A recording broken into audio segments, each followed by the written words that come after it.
Hi every one. So you കെയിൽ masters ചെയ്യാന്നുള്ളത് എൻ്റെ ഒരു വലിയ ഡ്രീമോ അങ്ങനെയൊന്നും ആയിരുന്നില്ല. ലൈക്ക് സ്പോണ്ടേനിയസ് ആയിട്ട് ഞാൻ എടുത്തിട്ടുള്ളൊരു ഡെസിഷനാണ്. ഓക്കെ വാ നമുക്ക് എബ്രോഡ് പോയി പഠിക്കാം എന്നുള്ളത് എൻ്റെ മനസ്സെന്നോട് പറഞ്ഞിട്ടുള്ളത്. പക്ഷെ അപ്പോഴും എൻ്റെ മൈൻഡിൽ ഒരുപാട് ക്വസ്റ്റ്യൻസ് ഉണ്ടായിരുന്നു. ഞാൻ ഒറ്റയ്ക്ക് എങ്ങനെയാണ് സർവൈവ് ചെയ്യാൻ പോവുക? കാരണം എപ്പോഴും നാട്ടിൽ എൻ്റെ സറൗണ്ടിങ്സിൽ എൻ്റെ ഫാമിലി, എൻ്റെ ഫ്രണ്ട്സ് എല്ലാവരും ഉണ്ടാവും.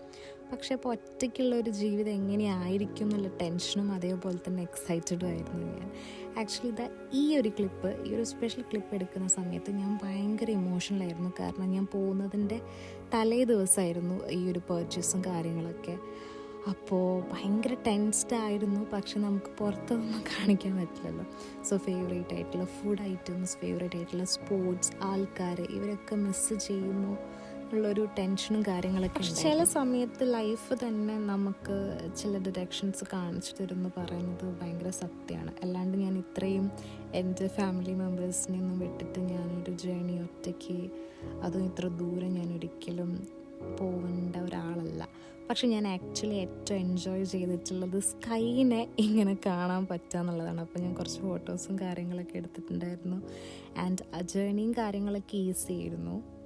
ഞാൻ ആക്ച്വലി ഒരു സോളോ ട്രിപ്പ് പോകുന്ന പോലെ എൻജോയ് ചെയ്തിട്ടാണ് ഇവിടെ എത്തിയിട്ടുള്ളത്. അതിൻ്റെ ശേഷം എൻ്റെ കസിൻ എന്നെ പിക്ക് ചെയ്യാൻ വന്നു. ആൻഡ് ഞാൻ യു കെയിലെത്തി.